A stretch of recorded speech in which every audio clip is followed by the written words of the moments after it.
आपको जिंदगी में जो कुछ चाहिए या आपकी जो कुछ समस्या है, आप श्रीमद् भगवत गीता की ये बातें ठीक से सुन समझ लो। आपकी हर इच्छा पूरी होगी, आपकी हर मुश्किल आसान होगी और हर दुख दर्द दूर होगा। गीता का ये ज्ञान अमृत से भरा है जो इंसान के मरे हुए मन और तन में एक नई जान डाल देता है। मैं गारंटी के साथ कह सकता हूं, जो कोई गीता के इन बातों को ध्यान से पूरा वीडियो के अंत तक सुनेगा, उसे अपनी हर समस्या का हल मिल जाएगा, उसे वह सब कुछ मिल जाएगा जो वह पाना चाहता है। श्रीमद् भगवत गीता का सबसे पहला उपदेश यह है कि जिंदगी में कभी भी किसी का मोहताज मत बनना, क्योंकि जब तक आप किसी का मोहताज नहीं होते हैं तब तक कोई आपको दुख नहीं पहुंचा सकता, कोई आपका फायदा नहीं उठा सकता। जिस दिन आपने अपने जीवन को किसी का मोहताज बना दिया, उसी दिन से आपको उसकी गुलामी करनी पड़ती है। औरों की छोड़ो, जो लोग अपने नौकरों के, काम वाली बाइयों के मोहताज हो जाते हैं तो उनका सब कुछ उन्हें सहना पड़ता है, क्योंकि उनको पता होता है कि आपका काम उनके बिना चल ही नहीं पाएगा और आप खुद से खुद का काम कर नहीं पाएंगे और दूसरा कोई आपको मिल नहीं रहा है तो उनका आपको परेशान करना शुरू हो जाता है। लेकिन जब उन्हें यह समझ आता है कि अपना काम खुद कर सकते हैं, आपको दूसरे 1000 ऑप्शन मिल सकते हैं, तो वे चुपचाप अपना काम करेंगे। और अब अगर आप कोई ऐसी नौकरी करते हैं जहां आपके बॉस के गलत होते हुए भी आप उसका टॉर्चर सहते रहते हैं, तो आपको पता होता है कि आप उसके मोहताज हैं और वो उसका पूरा फायदा लेता रहता है। और तो और, जिस घर परिवार में आप रहते हैं, अगर वहां आप किसी के मोहताज हैं तो वह आपको पूरा चूस लेता है, क्योंकि वहां आप 24 घंटे रहते हैं और कहीं आप जा ही नहीं सकते हैं और वह आपके सर पे चढ़ के नाचेगा ओ इंसान, और आपको पूरी तरह से कंट्रोल में रखेगा वह इंसान। लोगों को बहुत मजा आता है अपने से कमजोर इंसान को अपने कंट्रोल में रखने में। आप चाहे 1000 वह अच्छा काम करो, चाहे हर वो काम करो जिससे उन्हें खुशी मिले, पर ऐसे लोग आपकी गर्दन को दबा के रखते हैं। आप में अगर कोई प्रतिभा है तो आपके पंख ही काट दिए जाएंगे। हर वह कोशिश की जाएगी जिससे आप जिंदगी में आगे नहीं बढ़ पाओ। किसी का मोहताज होना मौत से भी बदतर है। मोहताजी आपको गुलाम बनाकर रख देती है। आपने कभी गौर किया, आपकी जिंदगी वही लोग खराब करते हैं जिनके आप मोहताज हो जाते हैं। आपका सारा दुख वहीं से आता है जिसके आप मोहताज होते हैं।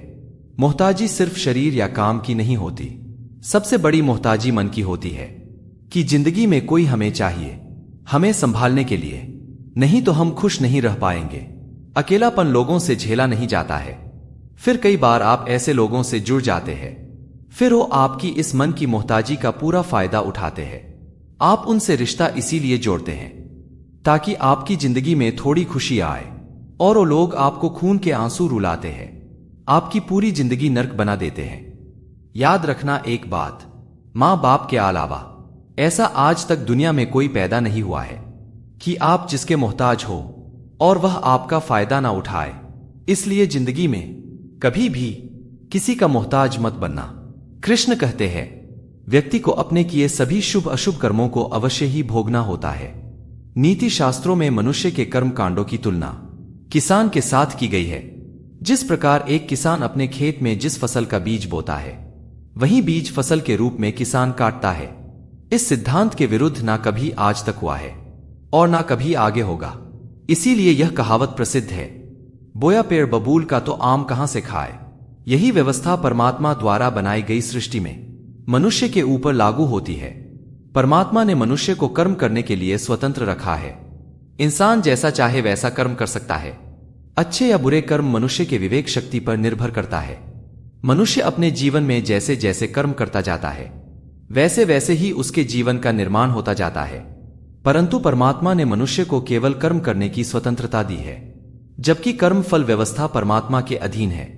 जैसे कर्म किए हैं वैसा ही फल मिलेगा, यह निश्चित है, क्योंकि परमात्मा न्यायकारी है। परमात्मा मनुष्य द्वारा किए जाने वाले प्रत्येक कर्म को जानने वाला है। परमात्मा के आगे किसी की सिफारिश नहीं चलती। इस कलयुग में लोग रिश्वत देकर अपना काम निकलवाते हैं, लेकिन परमात्मा को कोई रिश्वत नहीं दे सकता। इसलिए परमात्मा को पूर्ण न्यायकारी कहा गया है। परमात्मा की अटल न्याय व्यवस्था से कोई भी ना तो आज तक बचा है और ना ही बच पाएगा। इसलिए अच्छे कर्म करने वाला व्यक्ति कभी डरता नहीं है, जबकि बुरा कर्म करने वाला व्यक्ति हर समय भयभीत होता है। उसके मन में सदैव यह शंका रहती है कि कहीं मेरे बुरे कर्म सामने ना आ जाए। बुरे कर्मों के सामने आते ही उसे उन बुरे कर्मों का फल मिलना शुरू हो जाता है। ईश्वर द्वारा सभी प्राणियों को कर्म करने की स्वतंत्रता मिली है। कोई भी प्राणी कभी भी अपनी इच्छा अनुसार कैसा भी कर्म कर सकता है। इन कर्मों की आजादी के कारण ही जीवन में नयापन बना रहता है। यदि कर्म करने की आजादी ना हो तो जीवन में जीवन जैसा कुछ भी नहीं रहेगा। इसी आजादी के कारण व्यक्ति पाप, पुण्य या मुक्ति में गति कर सकता है। कर्मों की इन आजादी के कारण सबको अपना अपना फल मिलता रहता है और व्यक्ति उसे भोगता रहता है। इसी कारण संसार में अलग अलग विचार के लोग हैं। इसलिए भगवान श्री कृष्ण गीता में कहते हैं, सभी प्राणी कर्म करने के लिए स्वतंत्र हैं। व्यक्ति कई प्रकार के कर्म करता है, जिसमें अधिकतर कर्म बांधने वाले होते हैं। बांधने का मतलब है अपना फल देकर व्यक्ति को संसार के मोह में फंसाए रखने वाले होते हैं, क्योंकि यह कर्म अशक्ति और अहंकार से किए जाते हैं। वही कुछ दूसरे प्रकार के कर्म होते हैं, जिसमें हम कर्म तो करते हैं, लेकिन उनका फल हमारे चित्त में इकट्ठा नहीं होता। ऐसे कर्मों को करने की तकनीक भगवान बताते हैं कि कर्म ऐसे किया जाए कि उसके फल में अशक्ति ना रहे। इसके लिए भगवान कहते हैं कि तू इन कर्मों को मुझे अर्पण कर दे। ये एक ऐसी प्रक्रिया है जिसमें व्यक्ति के अंदर कर्म करने का अहंकार नहीं रहता और फल की इच्छा भी नहीं रहती। इस प्रकार यह कर्म शुद्ध कर्म कहे जाते हैं, जो व्यक्ति को बांधते नहीं बल्कि मुक्ति में सहायक होते हैं। भगवान यदि कह रहे हैं कर्मों और कर्म फलों को मुझे अर्पण कर दो, तो इसका मतलब भगवान हमारे कर्मों और कर्म फलों पर रोक नहीं लगा रहे हैं, बल्कि कर्म करने की सही विधि हमको सिखा रहे हैं, जिससे कर्म भी हो जाए और वह कर्म हमें परेशान भी ना करें। जब महाभारत का युद्ध होने वाला था, तब अर्जुन बहुत ही चिंता करने लगे कि गुरु और पितामह भीष्म और मेरे सारे रिश्तेदार और मित्र इस युद्ध में मारे जाएंगे और न जाने कितने बेकसूर लोग इस युद्ध में मारे जाएंगे। ना जाने कितनी स्त्रियां विधवा हो जाएगी। सब कुछ बर्बाद हो जाएगा। इस हस्तिनापुर की रौनक ही खत्म हो जाएगी। इन सबको मारकर यदि मैं जीत गया तो उस जीत का मतलब ही क्या, जहां अपने ही ना रहे। तब अर्जुन को भगवान श्री कृष्ण ने ज्ञान देते हुए कहा कि तुम जिस भी चीज की चिंता कर रहे हो, जिसके लिए दुखी हो रहे हो, जिसके बारे में सोचकर इतना परेशान हो रहे हो, वह सब कुछ एक दिन नष्ट होने वाला है। वह आज नहीं तो कल मिट ही जाएगा। और जो अविनाशी आत्मा है वह कभी भी मर नहीं सकती, वह कभी नष्ट नहीं हो सकती। तो चिंता और दुख किस बात के लिए करते हो? क्योंकि जो एक दिन मरने वाला है, मिटने वाला है, नष्ट होने वाला है, उसकी चिंता करके तुम कर भी क्या लोगे? तुम चाह करके भी उसे रोक नहीं सकते, उसे बदल नहीं सकते। तो क्यों चिंता करके अपना जीवन नष्ट कर रहे हो? चिंता तुम्हारे मन को दुखी और रोगी बना देगी और कायर बना देगी, और जो नष्ट हो ही नहीं सकता उसकी चिंता करने की कोई जरूरत ही नहीं। तो परिस्थिति को तुम चाहे जैसे देखो, तुम्हारी चिंता करना व्यर्थ है। वास्तव में हम आप भी उन्हीं बातों के बारे में चिंता करते हैं, सोचते रहते हैं, जिसे आप बदल नहीं सकते, जिसे आप चाहकर भी अपने नियंत्रण में नहीं कर सकते। याद रखना, जो व्यक्ति चीजों को जितना नियंत्रित करने का कोशिश करेगा, जितना प्रयास करेगा जिंदगी मेरे हिसाब से चले, जो चाहता हूं मुझे मिले, और जो चीज मैं नहीं चाहता हूं वह चीज मेरी जिंदगी में कभी ना आए, ऐसे ही व्यक्ति को सबसे ज्यादा चिंता और तनाव का सामना करना पड़ेगा। भगवान श्री कृष्ण कहते हैं कि हमें किसी से भी अंधा प्यार नहीं करना चाहिए। हमारा किसी के प्रति अंधा प्यार या मोह हमें आगे नहीं बढ़ने देता। मोह मन की कल्पना है और अनुभव जिंदगी का सबक है। सच्ची खुशी तभी होती है जब आपकी सोच, कथन, कर्म में समानता हो। जीवन में कभी निराश नहीं होना चाहिए, क्योंकि कमजोर आपका वक्त हो सकता है, आप नहीं। ऐसे लोगों से कभी रिश्ता ना रखें जो बुरे वक्त में आपका साथ छोड़ दें। मौन सबसे अच्छा उत्तर है किसी ऐसे व्यक्ति के लिए जो आपकी बातों को महत्व नहीं देता। मनुष्य जब जन्म लेता है तब उसके पास सांसें तो होती है पर कोई नाम नहीं होता, पर जब उसकी मृत्यु होती है तो उसके पास नाम तो होता है पर सांसें नहीं होती। इसी सांस और नाम के बीच की यात्रा को जीवन कहते हैं। ना किसी के अभाव में जियो, ना किसी के प्रभाव में जियो। ये जिंदगी है, आपकी अपने स्वभाव में ही जियो। किसी के प्रति मन में क्रोध लिए रहना, उसे प्रकट कर देना बहुत अच्छा है। जैसे क्षण भर में जल जाना देर तक सुलगने से बहुत अच्छा होता है। इंसान चाहे कितना ही खुद को व्यस्त रख ले, पर वह जिसे प्रेम करता है उसकी यादों से नहीं बच सकता। समय कभी नहीं रुकता। आज अगर बुरा चल रहा है तो कल जरूर अच्छा आएगा। इसीलिए बुरे वक्त में कभी घबराना नहीं चाहिए, बल्कि मुश्किलों का डटकर सामना करना चाहिए। अगर जिंदगी में कुछ अलग करना चाहते हो तो भीड़ का हिस्सा कभी मत बनो, क्योंकि भीड़ साहस तो देती है मगर पहचान छीन लेती है। श्री भगवान कहते हैं, हमारी आस्था की परीक्षा तब होती है जब हम जो चाहे वह ना मिले, परंतु फिर भी हमारे दिल से प्रभु के लिए शुक्रिया ही निकले। तुम उसके लिए शोक करते हो जो शोक करने के योग्य नहीं है, और फिर भी ज्ञान की बातें करते हो। बुद्धिमान व्यक्ति ना तो जीवित और ना मृतक व्यक्ति के लिए शोक करते हैं। तुम अपनी पीड़ा के लिए संसार को दोषी मत दो, तुम अपने मन को समझाओ। तुम्हारे मन का परिवर्तन ही तुम्हारे दुखों का अंत है। श्री कृष्ण जी कहते हैं, यदि तुम अपना कल्याण करना चाहते हो तो सभी तरह के उपदेशों, सभी धर्मों को छोड़कर मेरी शरण में आओ, मैं तुम्हें मुक्ति प्रदान करूंगा।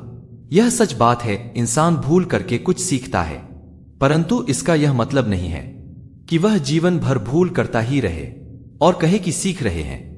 श्रीमद् भगवद गीता में भगवान श्री कृष्ण कहते हैं, हे अर्जुन, जो ना कभी हर्षित होता है, ना कभी शोक करता है, ना किसी से द्वेष करता है और ना ही किसी से कामना करता है, जो संपूर्ण कर्मों का त्यागी है, वह ज्ञानी पुरुष मुझको अधिक प्रिय है।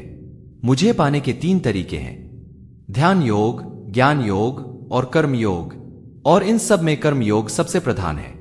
जिस प्रकार मनुष्य अपने पुराने वस्त्रों को त्याग कर नए वस्त्रों को धारण करता है, ठीक उसी प्रकार आत्मा पुराने व्यर्थ शरीर को त्याग कर नए शरीर को धारण करती है। इस सत्य को स्वीकार कर आज में जीना चाहिए। यही प्रकृति का नियम है। जो मनुष्य मुझे जान लेता है, उसके लिए इस संसार में और कुछ भी जानना शेष नहीं रहता। ऐसा मनुष्य जन्म मरण के बंधनों से मुक्त हो जाता है। जो मनुष्य भगवद गीता को पढ़कर उस पर अमल करता है, उसके सारे दुष्कर्मों का प्रभाव समाप्त हो जाता है। जो भाग्य में है वह भाग कर आएगा, और जो भाग्य में नहीं है वह आकर भी भाग जाएगा। कृष्ण कहते हैं, प्यार और तकदीर कभी साथ नहीं चलते हैं, क्योंकि जो तकदीर में होते हैं उनसे कभी प्यार नहीं होता। जिनसे प्यार हो जाता है वह कभी तकदीर में नहीं होता है। राधा ने श्री कृष्ण से पूछा, प्यार का असली मतलब क्या होता है? श्री कृष्ण ने हंसकर कहा, राधे, जहां मतलब होता है वहां प्यार ही कहा होता है। प्रेम एक ऐसा अनुभव है जो मनुष्य को कभी परास्त नहीं होने देता, और घृणा एक ऐसा अनुभव है जो मनुष्य को कभी जीतने नहीं देता। इसीलिए हमेशा सभी से प्रेम बनाए रखिए। अगर व्यक्ति शिक्षा से पहले संस्कार, व्यापार से पहले व्यवहार और भगवान से पहले माता पिता को पहचान ले, तो जिंदगी में कभी कोई कठिनाई नहीं आएगी। स्वार्थ से रिश्ते बनाने की कितनी भी कोशिश कर ले, वह कभी नहीं बनते हैं, और प्रेम से बने रिश्तों को तोड़ने की कितना ही कोशिश करे वह कभी नहीं टूटते हैं। हर किसी के अंदर अपनी ताकत और अपनी कमजोरी होती है। मछली जंगल में नहीं दौड़ सकती और शेर पानी में राजा नहीं बन सकता, इसलिए अहमियत सभी को देनी चाहिए। श्री कृष्ण कहते हैं, एक बार माफ करके अच्छे बन जाओ और दोबारा उसी इंसान पर भरोसा करके बेवकूफ कभी मत बनो। सुख दुख का आना जाना सर्दी गर्मी के आने जाने जैसा ही है, इसलिए इन्हें सहन करना सीखना ही उचित है। धर्म चाहे जो भी हो, अच्छे इंसान बनो। हिसाब हमारे कर्म का होगा, धर्म का नहीं। तुम्हारा मोहग्रस्त होकर अपने कर्तव्य पथ से हट जाना मूर्खता है, क्योंकि इससे ना तो तुम्हें स्वर्ग की प्राप्ति होगी और ना ही तुम्हारी कीर्ति बढ़ेगी। बुरा वक्त आपको जिंदगी की उन सच्चाइयों का अनुभव कराता है जिनका आपने अपने अच्छे वक्त में कभी ख्याल भी नहीं किया होता है। शांत रहना सही है, लेकिन जब आपके सामने कुछ गलत हो रहा हो तब नहीं। जीवन ना कल में है ना भविष्य में है, जीवन इस पल में है। इस पल का अनुभव ही जीवन है। हम दुनिया में कभी शांति नहीं पा सकते जब तक हम खुद अंदर से शांत ना हो। मनुष्य की इच्छाएं अनंत है। यदि इच्छाएं पूरी ना हो तो क्रोध बढ़ता है, और इच्छा पूरी होती है तो लोभ बढ़ता है। इसलिए जीवन की हर परिस्थिति में धैर्य बनाए रखें तथा इच्छाएं सीमित रखें। श्री कृष्ण कहते हैं, जिंदगी पानी में बहते तिनके की तरह है, और उसमें 2 तिनके बह रहे हैं, जिसमें से एक तिनका पानी की लहरों के साथ आनंद लेता हुआ बह रहा है। पानी जहां जा रहा है उसके बहने में वह उसका साथ दे रहा है। जहां जहां पानी जाएगा वहां वहां मैं इसके साथ आनंद लेता हुआ बहता रहूंगा। वह तिनका पानी के साथ नाचता हुआ जा रहा है और खुश होता हुआ जा रहा है। और एक दूसरा तिनका जो उस पानी के बहाव के साथ लड़ रहा है। जहां ये पानी जा रहा है, मैं उसका बहाव बदल दूंगा। इस पानी को मैं वहां ले जाऊंगा जहां मैं इसे ले जाना चाहता हूं, क्योंकि मैंने अपनी मंजिल कहीं और सोच रखी है। अब वह पानी के बहाव के साथ लड़ रहा है, किनारों से, पत्थरों से टकरा रहा है, पर पानी के बहाव को वह बदल नहीं पा रहा है, बल्कि जितना कोशिश करता है पानी के बहाव से लड़ने की, उतना ही दुखी, परेशान हो रहा है। ये जिंदगी भी ऐसे ही पानी के बहाव की तरह आगे बढ़ती जाएगी। लेकिन अब हमें तय करना है कि हम किस तिनके की तरह बनना चाहते हैं। या तो हम चिंता करके, खुद को परेशान करके जिंदगी से लड़ते रहे, जिंदगी से शिकायतें करते रहे, या तो हम फिर उस तिनके की तरह बने कि जहां जिंदगी जा रही है उसी में आनंद लेना शुरू कर दे, उसी में खुश रहना शुरू कर दे। हमारी हालत उस व्यक्ति के जैसी है कि एक बार एक राजा किसी नगर से गुजर रहा था। राजा ने देखा कि एक गरीब बूढ़ा व्यक्ति अपने सर पर लकड़ियों का गट्ठर रख कर ले जा रहा था। राजा को उस व्यक्ति पर बहुत दया आई। राजा ने उस व्यक्ति से कहा कि तुम इतनी गर्मी में इतना बड़ा लकड़ियों का गट्ठर सर पर लेकर जा रहे हो, पसीने से लथपथ हुए हो। फिर राजा कहता है, आओ मेरे रथ पर बैठ जाओ, तुम्हें जहां जाना है मैं तुम्हें वहां छोड़ दूंगा। फिर व्यक्ति कहता है, मैं बहुत गरीब आदमी हूं, मैं आपकी रथ पर कैसे बैठ सकता हूं, मैं तो आपके आगे बहुत छोटा हूं। राजा ने कहा, मैं छोटा बड़ा अमीर गरीब नहीं मानता, मनुष्य को मनुष्य की मदद करनी चाहिए। अगर हमारे पास कोई वस्तु ज्यादा है और किसी को उसकी जरूरत है तो उसे वह चीज जरूर देनी चाहिए।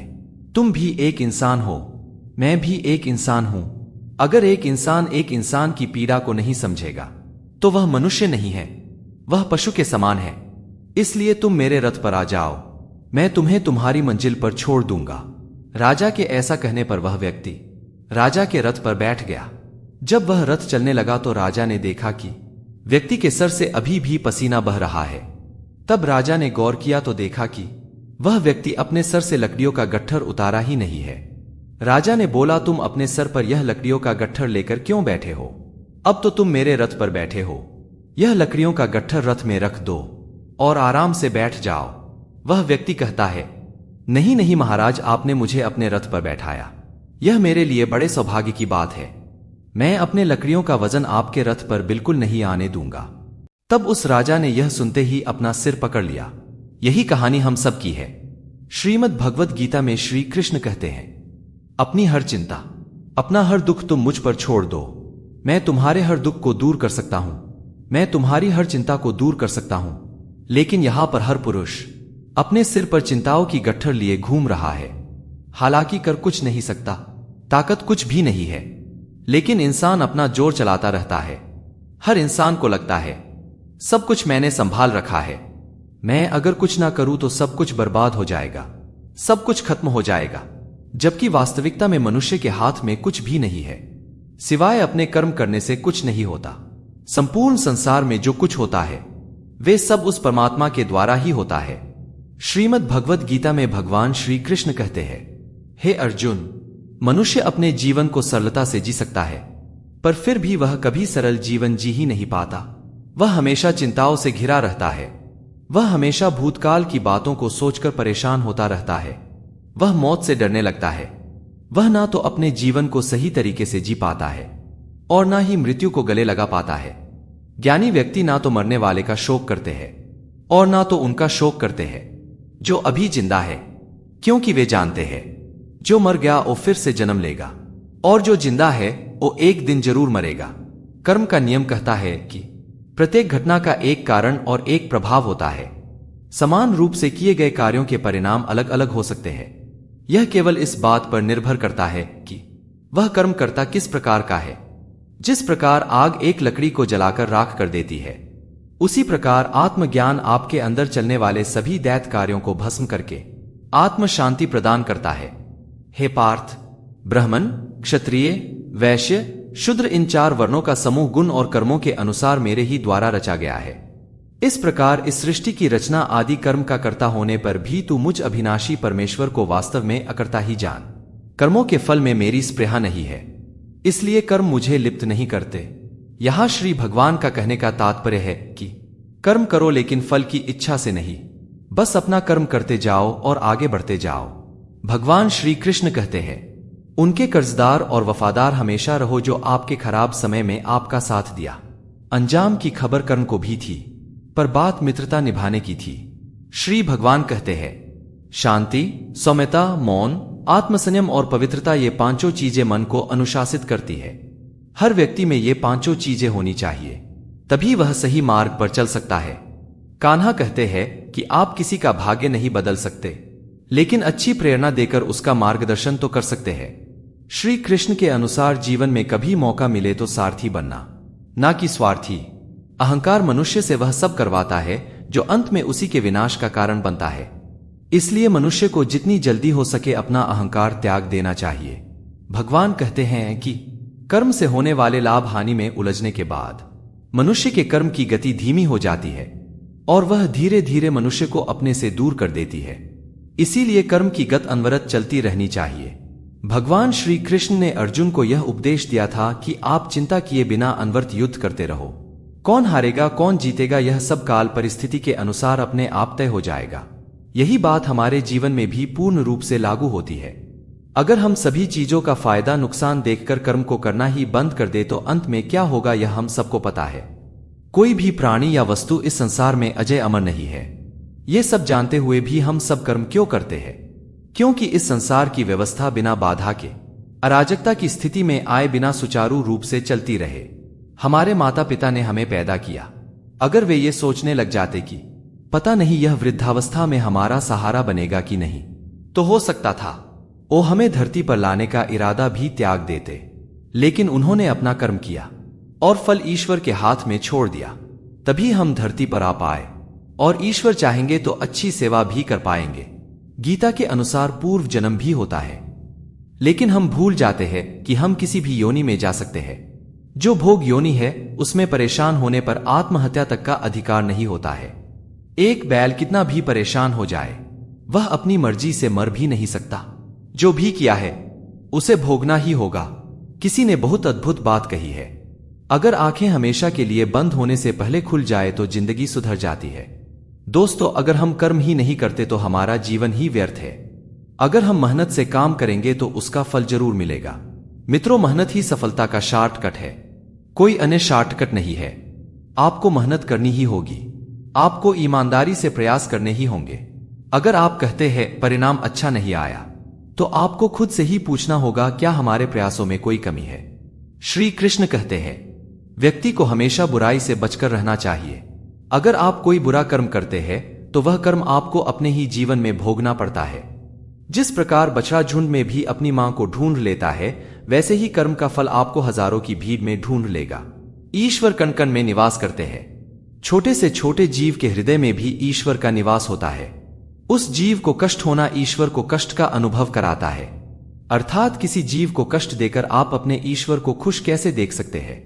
जो श्री कृष्ण का दास हो जाता है वह अपने आराध्य से ऐसे दिन न दिखाने की कामना करता है। जब उसमें घमंड आ जाए वह तो अपने आप को श्री कृष्ण का सेवक बनाकर जीवन सफल करना चाहता है। जो व्यक्ति हमेशा हंसता खेलता मुस्कुराता हो वह अगर अपने स्वभाव से भिन्न हो जाए, अर्थात चुप, गुमसुम, उदास रहने लगे तो समझना उसके हृदय में एक दर्द है और उस दर्द ने उसे गुमसुम बना दिया है। जिस व्यक्ति के पास संपूर्ण धन, दौलत, ऐश्वर्य, वैभव सब है मगर संतुष्टि नहीं है, उस दौलत का कोई अर्थ नहीं है, क्योंकि वह व्यक्ति सदैव असंतुष्टि की स्थिति में रहता है। जिसके पास संतुष्टि है वह थोड़े में भी खुश रहता है। कहते हैं मन के हारे हार है और मन के जीते जीत। अर्थात जिस प्रकार सकारात्मक विचारों से सफलता मिलती है उसी प्रकार नकारात्मक विचार असफलता के मार्ग की ओर अग्रसर करते हैं। क्योंकि जैसा हम सोचते हैं और वैसा ही हम बन जाते हैं और अपने विचारों के माध्यम से ही हमें नकारात्मक और सकारात्मक परिणाम मिलते हैं। इसीलिए अपनी सोच को हमेशा सकारात्मक रखें। मनुष्य ही एक ऐसा प्राणी है जो कर्म करता है और कर्म करना प्रत्येक व्यक्ति का धर्म भी है। कर्म करने वाला व्यक्ति ही कर्मवीर कहलाता है। इसीलिए कर्म करते रहना खाली बैठे रहने से बेहतर होता है। श्री भगवान कहते हैं घर कितना बड़ा है यह मायने नहीं रखता, घर कितना खुशहाल है यह मायने रखता है।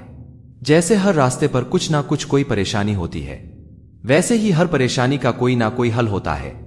दुनिया विरोध करे तुम डरना मत, क्योंकि जिस पेड़ पर फल लगते हैं दुनिया उसे ही पत्थर मारती है। कामयाब होने के लिए हमें हमारे पास जो कुछ भी है उसी से शुरुआत कर लेनी होती है, भले ही तैयारी पूरी ना हो, क्योंकि इंतजार करने से बेहतर शुरुआत करना। दिमाग सबके पास है, चालाकी करनी है या ईमानदारी सब संस्कारों पर निर्भर करता है।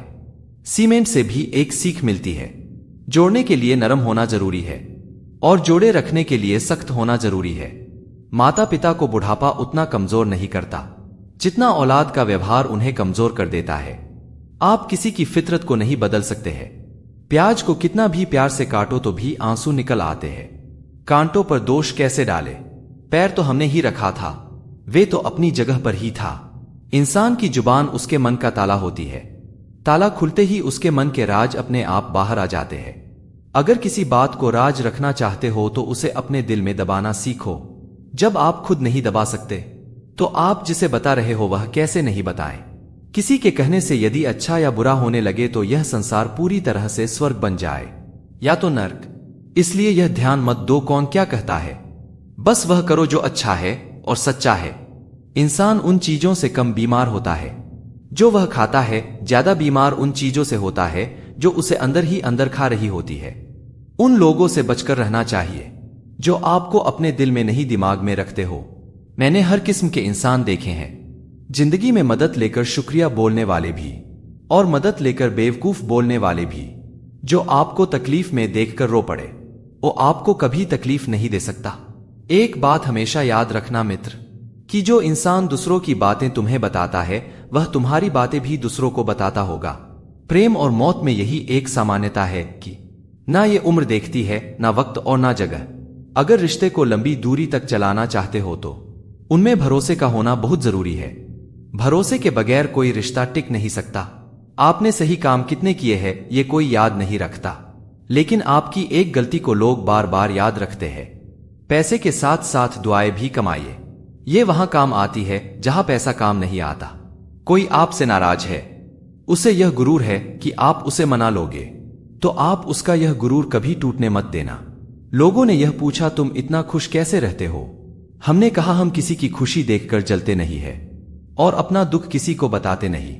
अगर आपको याद नहीं कि गुच्छे की कौन सी चाबी ताले को खोल सकती है और आप लगातार प्रयास करते रहते हैं फिर भी वह ताला नहीं खुलता है, तो अधिकतर लोग ऐसी परिस्थिति में अपना आपा खो बैठते हैं। उन्हें लगता है चाबी कहीं खो गई है और वो तिलमिला उठते हैं, क्रोधित हो उठते हैं। परंतु उस समय धैर्य रखे, क्योंकि गुच्छे की आखिरी चाबी भी ताला खोल सकती है। कुल्हाड़ी का अंतिम प्रहार वृक्षों को काटकर गिरा देता है, परंतु क्या सत्य में कुल्हाड़ी का अंतिम प्रहार वृक्षों को काटकर गिरा देता है? क्या अंतिम प्रयास ही आपको आपका लक्ष्य दिला देता है? नहीं, आपके द्वारा शुरुआत में उठाया गया पहला कदम और आपका निरंतर प्रयास ही आपको सफलता दिलाता है। जब आपका मन निराश होने लगे तब आप अपने कार्य में दोगुने उत्साह से जुट जाइए, क्योंकि अनावृत जल ही कठोर चट्टान को काट सकता है। सफलता की नींव है परिश्रम, प्रयास और आशा। श्री कृष्ण कहते हैं आपको पूरे धैर्य और ईश्वर पर पूर्ण विश्वास के साथ अपना जीवन निर्वाह करना चाहिए। लोग अक्सर सत्य कहने से बचते हैं या डरते हैं, पर सत्य कभी छुप नहीं सकता और ना ही कभी मिट सकता है। हम कितना भी छुपा ले, एक दिन सच तो उजागर हो ही जाएगा। इसीलिए जो बात सत्य पर आधारित हो उसे कहने व मानने से कभी नहीं डरना चाहिए। लोग अपने शरीर को सुंदर बनाने में लगे रहते हैं, पर आत्मा की सुंदरता शरीर की सुंदरता से कहीं ज्यादा महत्वपूर्ण है। शरीर तो नाश्वर है, मिट्टी से बना है और मिट्टी में मिल जाता है, लेकिन आत्मा अमर है। इसलिए आत्मा की सुंदरता पर ध्यान दो। आत्मा की सुंदरता स्वयं को भगवान में लीन करने से मिलती है। जो अज्ञानी व्यक्ति होता है वह यह गलत फहमी पाल लेता है कि मैं करता हूं, सभी कार्य मेरे द्वारा किए जा रहे हैं। ऐसे में उसमें अहंकार घर कर लेता है। परंतु इस सृष्टि में जो कुछ हो रहा है ईश्वर की इच्छा से हो रहा है। अज्ञानता के कारण व्यक्ति में जब अहंकार जन्म लेता है तब उसका पतन होना निश्चित है। श्री कृष्ण कहते हैं मनुष्य का जीवन ऋतुओं के समान होता है। आज ग्रीष्म, कल वर्षा, परसों शीत। तनिक संकट आया तो हम संयम खो बैठते हैं, तनिक आकृति बदले तो हम अधीर हो जाते हैं। अपने आक्रोश, अपने क्रोध में हम उनसे ही संबंध बिगाड़ लेते हैं जो हमारे अपने होते हैं। क्यों ऐसा ही होता है ना? हमें लगता है कि हमारे अपने हैं, फिर से मना लेंगे, परंतु याद रखिए हमेशा ऐसा नहीं होता। सागर की ऊंची लहरों को तट सहता है। अगर तट ही टूट जाए तो बाढ़ आ जाती है। हमारे संबंध दूध की भांति होते हैं। दूध तपकर उबल सकता है, परंतु अगर उसमें खटास आ जाए तो फट भी जाता है। फटे दूध को कितना भी मथ लो, उसमें से माखन नहीं निकलेगा। इसीलिए अपने संबंधों को संभाल कर निभाना चाहिए। श्री कृष्ण कहते हैं, जो व्यक्ति अपने अहंकार से भारी हो जाता है, जिसमें अभिमान भर जाता है, वह उस पत्थर की भांति हो जाता है जो भारी होने के कारण नदी की धारा में डूबकर अपना अस्तित्व खो देता है। अगर किसी लक्ष्य, खुशी की प्राप्ति में लंबा समय लग रहा है, प्रतीक्षा की अवधि अधिक है, तो हो सकता है आपकी अपेक्षा से ज्यादा आपको मिलने वाला है। अपने कर्म पर अडिग रहिए और विश्वास रखिए उस ईश्वर पर जो आपके कर्म की परीक्षा ले रहा है। जो लोग जीवन को भूतकाल और अतीत के भरोसे छोड़ देते हैं, उन्हें श्री कृष्ण जी सावधान करते हैं। जीवन का अर्थ ना भूतकाल है और ना भविष्य काल है। जीवन का अर्थ केवल वर्तमान है। इसलिए वर्तमान में अपने जीवन का आनंद उठाइए। श्री कृष्ण कहते हैं, संगत या साथ, मित्र या साथी मनुष्य के व्यक्तित्व के लिए सबसे महत्वपूर्ण होते हैं। किसी की संगति में मनुष्य का व्यक्तित्व ना चाहते हुए भी संगत की भांति हो जाता है। मान लीजिए एक बर्तन में जल, दूसरे बर्तन में दूध और तीसरे बर्तन में गंदा कीचड़ रखा हुआ है। यदि जल को दूध में मिला दे तो जल दूध बन जाता है, और यदि इसी जल को मलिन कीचड़ में मिला दे तो यह कीचड़ बन जाएगा। ऐसी कोई युक्ति नहीं जल बिना घुले मिले दूध या कीचड़ में अपना अस्तित्व बनाए रखे या उनसे अलग रहे। और ठीक ऐसा ही मनुष्य के जीवन में भी होता है। यदि एक गुणहीन व्यक्ति गुणवान की संगत में बैठे तो उसे लोग क्या कहेंगे? गुणहीन व्यक्ति सम्मान का पात्र समझा जाएगा, और वही एक गुणवान व्यक्ति गुणहीन की संगत में बैठे तो उसे भी तिरस्कार मिलता है। इसीलिए अपने जीवन में हमेशा साथ सोच समझकर चुनिए। श्री कृष्ण कहते हैं, वह सब कुछ करो जो तुम्हें करना है, लेकिन लालच से नहीं, अहंकार से नहीं, वासना से नहीं, ईर्ष्या से नहीं, बल्कि प्रेम, करुणा और भक्ति के साथ। श्री कृष्ण कहते हैं, नरक के 3 द्वार है, काम, क्रोध और लोभ। जो व्यक्ति कामिक प्रवृत्ति का होता है, जिसके मन में लोभ होता है और अत्यधिक क्रोधी स्वभाव का होता है, उसके लिए नरक के द्वार हमेशा खुले रहते हैं। ऐसे व्यक्ति को सिर्फ नरक में ही जगह मिलती है। मनुष्य सब कुछ चाहता है, पर सब कुछ उसे नहीं मिल सकता। आपको जो नहीं मिला उसके लिए पछतावा मत करो, और आपसे जो खो गया, जो आपसे अलग हो गया, उसके लिए निराश मत हो। भगवान कहते हैं, मैं सभी प्राणियों के हृदय में स्थित आत्मा हूं। मैं ही सभी प्राणियों का आदि, मध्य और अंत हूं। समय एक सा नहीं रहता। आज दुख है तो कल सुख भी आएगा, और सुख के बाद दुख आना भी स्वाभाविक है। श्री कृष्ण कहते हैं, मनुष्य भी बड़ा विचित्र प्राणी है। अपने से नीचे के स्तर के लोगों को हीन दृष्टि से देखता है, उनका उपहास उड़ाता है, उनसे बार बार कहता है कि तुम्हारा कुछ नहीं हो सकता, तुम भविष्य में कुछ नहीं कर पाओगे। जब मनुष्य के पास धन, संपत्ति, मान सम्मान होता है तो वह दूसरों का आदर नहीं करता, परंतु वह एक बात भूल जाता है कि उससे भी शक्तिशाली कोई है, और वह है समय। समय कब बदलेगा यह कोई नहीं जानता। समय अपनी करवट कब लेगा यह कोई नहीं जानता। कोयला भी समय के साथ साथ हीरे में परिवर्तित हो जाता है। इसीलिए जीवन में कभी भी किसी का उपहास नहीं उड़ाना चाहिए। श्रीमद् भगवद गीता में श्री भगवान कहते हैं कि जिस प्रकार प्रकाश की ज्योति अंधेरे में चमकती है, ठीक उसी प्रकार सत्य भी चमकता है। इसलिए मनुष्य को हमेशा सत्य की राह पर चलना चाहिए। मृत्यु एक अटल सत्य है जिसे कभी बदला नहीं जा सकता है। इस संसार का जब से निर्माण हुआ है तब से जन्म मृत्यु का चक्र चलता चला आ रहा है। कोई मनुष्य चाहे लाख चीजें जान ले, चाहे पूरे जगत को जान ले, लेकिन अगर वह स्वयं को नहीं जानता तो वह अज्ञानी है। बुरा वक्त गुजर जाता है, बस उस ऊपर वाले को हमारा सब्र आजमाना होता है। चेहरे पर हमेशा मुस्कान का यह मतलब नहीं कि जीवन में संघर्ष नहीं, बस ऊपर वाले पर भरोसा ज्यादा है। जिंदगी में कुछ बड़ा करना है तब 2 चीजें हमेशा याद रखना कि जो खोया है उसका गम नहीं, जो पाया है वह भी किसी से कम नहीं। खराब तबीयत से व्यक्ति जितना कमजोर नहीं होता, उससे ज्यादा नकारात्मक विचारों से थकता है। जिंदगी में हम कितने सही और कितने गलत है यह केवल 2 ही लोग जानते हैं, एक आत्मा और दूसरा परमात्मा। नकारात्मक विचारों को अपने मन में प्रवेश करने की इजाजत मत दो, क्योंकि यही वह एक चीज होती है जो हमारा आत्मविश्वास कम कर देती है। कामयाबी कुछ नहीं, बस एक नाकामयाब व्यक्ति के संघर्ष की कहानी होती है। आपके खिलाफ होने वाली बातों को खामोशी से सुन लीजिए, यकीन मानिए वक्त उन्हें बेहतर जवाब देगा। जिसने अपने मन को बस में कर लिया है, उसकी जीत को देवता भी हार में नहीं बदल सकते। अगर लोग आपकी अच्छाई को आपकी कमजोरी समझते हैं, तो यह उनकी समस्या है। आप आईना हो, आईना ही बने रहो।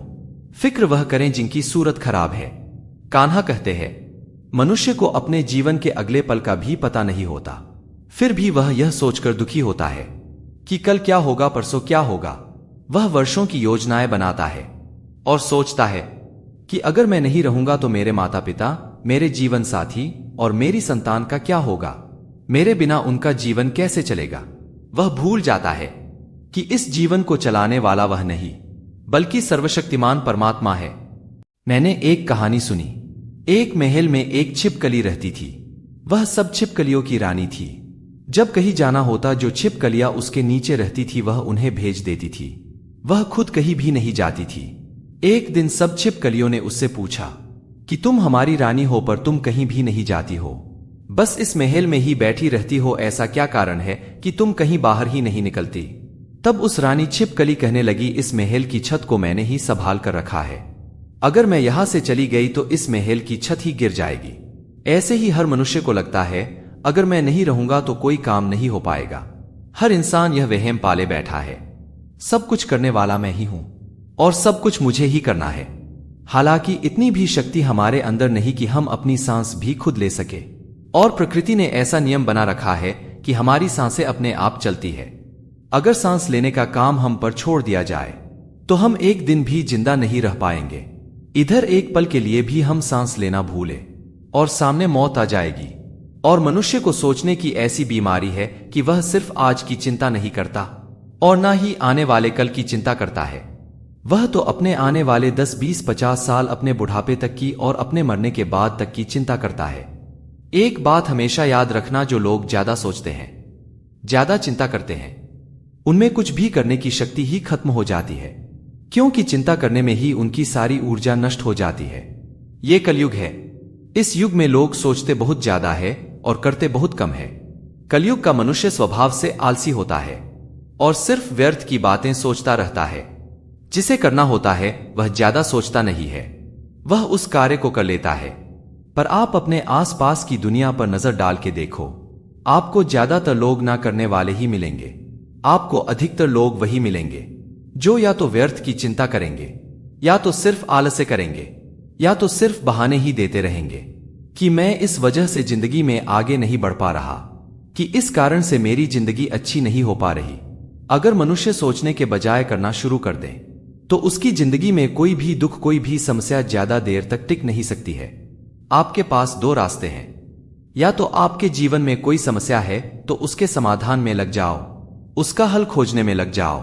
और अगर आपको भविष्य में आने वाली किसी समस्या का डर है तो उसकी चिंता तो आप छोड़ ही दो, क्योंकि जीवन वैसा कभी नहीं चलने वाला जैसा आप सोचते हो। जीवन की एक अलग ही गति है।